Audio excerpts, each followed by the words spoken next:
इस पूरे युद्ध में इज़राइल ही जीतेगा, इज़राइल ही जीतेगा दोस्तों। दोस्तों, इज़राइल इसलिए जीतेगा क्योंकि उसके पास ना फंड की कमी नहीं है, पैसा इतना है और आपको पता है पूरी दुनिया में कहीं चले जाओ, यहूदियों के पास इतना पैसा है ना, पूरी दुनिया का जो पैसा है ना, वो यहूदियों के पास ही है। या ऐसे समझो कि और सबसे ज़्यादा अत्याचार भी यहूदियों के साथ ही हुआ था। तो यहूदी पूरी दुनिया में जहाँ पे भी है वो ऑटोमैटिक इज़राइल का नागरिक है। और जो तुम्हें पता है यहूदियों में जो एकता होती है ना, वो आज तक वर्ल्ड में किसी के पास इतनी एकता है ही नहीं। सब में फूटन हो सकती है, यहूदियों में फूटन कभी है ही नहीं। तो दोस्तों, यहूदियों के पास फंड बहुत है। और ये जो अमेरिका है ना, अमेरिका, ये सुपर पावर, दोस्तों आपको गलतफ़हमी है, ये यहूदियों की वजह से सुपर पावर है। यहूदियों ने अपना हाथ हटा लिया, अमेरिका धड़ाम से नीचे हो जाएगा, धड़ाम से। क्योंकि आप देखो अमेरिका की जो इकोनॉमी है ना, वो सब यहूदियों की वजह से टिकी हुई है। बड़ी-बड़ी कंपनियों के मालिक, समझ रहे हो? बोर्ड ऑफ डायरेक्टर, ये सब यहूदी मिलेंगे तुम्हें 70% तक, समझ रहे हो?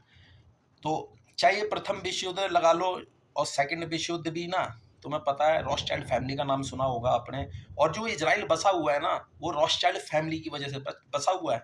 समझ रहे हो? जो जगह लेके दी थी ना, चाहे जैसे भी दी हो, और जो उसमें डेवलपमेंट करवाया था, फंड चाहिए, वो सब रॉथस्चाइल्ड फैमिली ने प्रोवाइड करवाया था दोस्तों। तो दोस्तों, मैं एक ही बात बताऊँगा, जिसके पास फंड होता है वो जीतता है और जिसके पास मनोवैज्ञानिक समझ होती है। ईरान के पास मनोवैज्ञानिक समझ नहीं थी, इसलिए वो पिटता है और पिटता रहेगा और लास्ट में तुम देखना। और ये अमेरिका हो गया है पागल। ये गोरिल्ला वॉर लड़ना चाह रहा है, सोच रहा है हार्मोज पे अपना कब्जा जमा लूँ। इसने फौज डिप्लॉय कर दी है, ये इतना मारा जाएगा, ये इतनी बड़ी बेवकूफ़ी कर रहा है जैसे इसने अफ़गानिस्तान में करी थी, वियतनाम में करी थी। तो और इज़राइल ये बात बहुत अच्छे से समझता है। क्यों समझता है?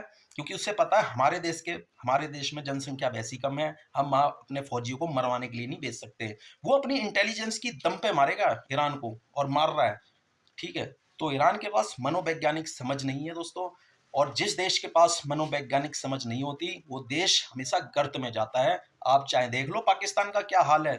भिखारी कटोरा में आ गया है वो, कुछ नहीं अल्ले-पल्ले, ठीक है? चाहे जितने भी और मिडल ईस्ट में जितने भी कंट्री है ना, बस 2-3 कंट्री को छोड़ के, वरना सब भूखे नंगे हैं। क्यों? क्योंकि ये ना जोश में काम करते हैं, होश में काम नहीं करते। तो भैया इतना ही कहना चाहूँगा, इस पूरी जंग में इज़राइल ही जीतेगा क्योंकि इज़राइल की सपोर्ट तगड़ी है, ठीक है? और मनोवैज्ञानिक समझ और पैसा। ईरान कितना भी नुकसान कर दे, वो फिर डेवलप कर जाएगा क्योंकि उनके पास मनोवैज्ञानिक ताकत है, ठीक है? तो जय हिंद, जय भारत।